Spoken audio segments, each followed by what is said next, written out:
a lot of people are waking up.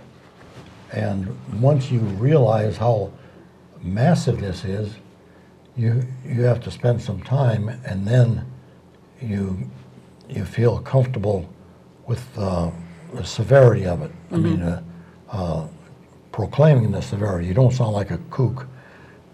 Yeah, well, if people want to question any of the kookiness, they can go on the UN's website itself and find out the information yourself. There's a lot of reading, and you're here to kind of consolidate a lot of what's already up there anyway. Yes. One of the things, you have some things you want to talk about here, but the code word partnership is used over and over again. Obama uses it, and it really makes me sick that he's able to, partner with all the private sector people. Let's have partnership with your homes. Let's have partnership with energy. I mean, so it sounds really nice, but boy, they're a master at. It's fascism. Yeah, they're a master at using nice words. Yeah. And it's sinister. It's Benito nice. Mussolini would like to hear that. Yeah. Yeah. So that's what private-public partnership is. Yep. The big corporations have fallen for it because that's, well, like General Electric, they get huge contracts as a result of that. Follow the money. Follow money, and it squeezes out the smaller competitors. Well, I'm glad you mentioned that, because something I heard the other day also is that when Al Gore left vice presidency, his office, he was worth under $2 million, which is still a lot of money. Well, now he's worth over $100 million, I understand, over this green thing.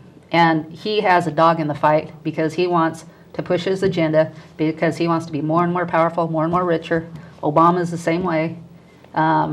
GE, as you said, is the same way. These guys are our enemies. They're the enemies of the Constitution. Yep. And they act like we're for the little guy. They're not. They're for squashing any of their competitors, and they're using the little guy to get that extra, that extra vote.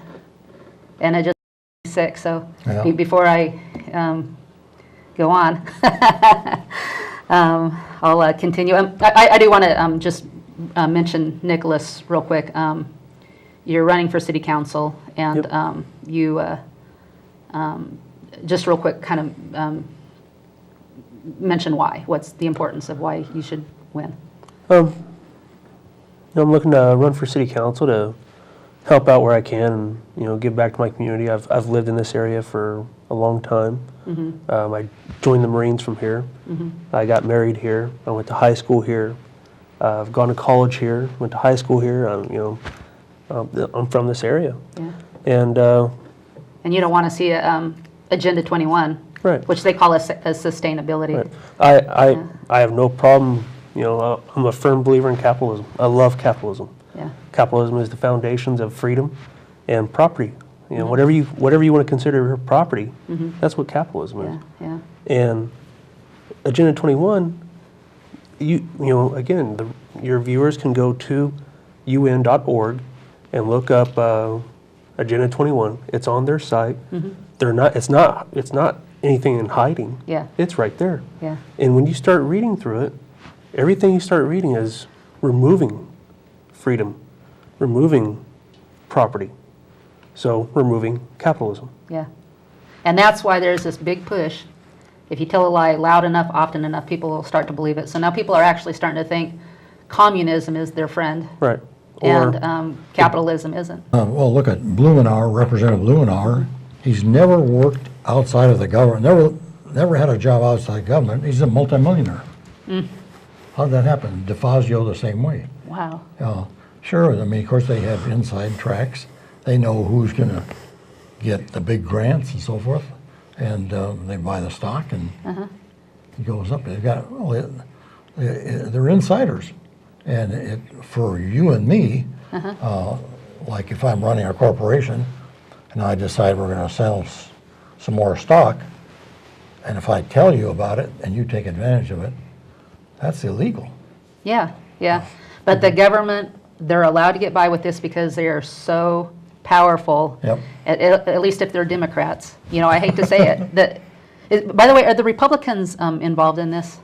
As I know they're not as much. I know for Yeah, sure they're not. not as The real much. Republicans aren't. Yeah. How about the what we call Rhino Republicans? The or Rhino Republic, oh yeah, they kind of march their own drummer. Yeah. Yeah, so, So, okay, well, you have about a 15, 20-minute presentation. okay. Well, Agenda 21, in case, you're not aware of it, it stands for what the UN has planned for us in the 21st century. And they unveiled this in Rio de Janeiro in 1992, and 178 nations sent representatives there, including the United States, President Bush. And the meeting was behind closed doors, so the press didn't get to hear what they had to say. But the chairman of the group is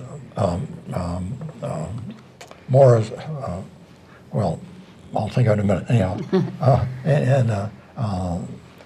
he's very vocal on. He's a Canadian billionaire, Maurice Strong, and he's very vocal in public. He says, the middle class has to get over this eating red meat, having single-family homes, using fossil fuel, air-conditioned homes, air-conditioned factories is not sustainable. Mm-hmm. Well, the program at Rio de Janeiro was handed, or a program was handed to all the recipients, about 250 pages, but it was in process for decades. Mm-hmm. For example, 1976, there was a conference in Vancouver, British Columbia, called Habitat Roman numeral 1. Mm. And they called a meeting to determine how do we implement social justice to the people, how we maximize it. And they spent 11 days studying it, and they came to the conclusion the best way to implement social justice is do away with private property. And what does social justice mean to them? Well, social justice, we know what legal justice is. That's what the courts hand down. But social justice is an open book. Whatever you can imagine, but one of the main functions in it is to take from the haves and give to the have-nots. But if you go to many of the churches on television, they're talking about social justice. The churches? Oh, yeah. TBN, so they're, the World Council of Churches, they're a UN anti-God organization, even if they might say God, or they might say Jesus. But are you saying that they may still be solid Christians, and they think the way they're applying Christianity is through social justice, and you kind of throw the Constitution out the window. You just, you give people all kinds of benefits, privileges, and so forth that are contrary to the Constitution. Well, is this the World Council of Churches? Is that where Agenda 21, where this has fallen? Agenda 21 is pushing social justice. That's one of the hallmarks of it. You're right. Karl Marx first coined that term. Yeah. Well, anyhow, so another meeting in 1990 in New York, mm-hmm. They wanted, the United Nations wanted to get the principles of Agenda 21 down to the lower bodies of government. And so that's when they came up with ICLEI, and that's the International Council of Local Environmental Issues. But they don't initiatives, pardon me. Uh-huh.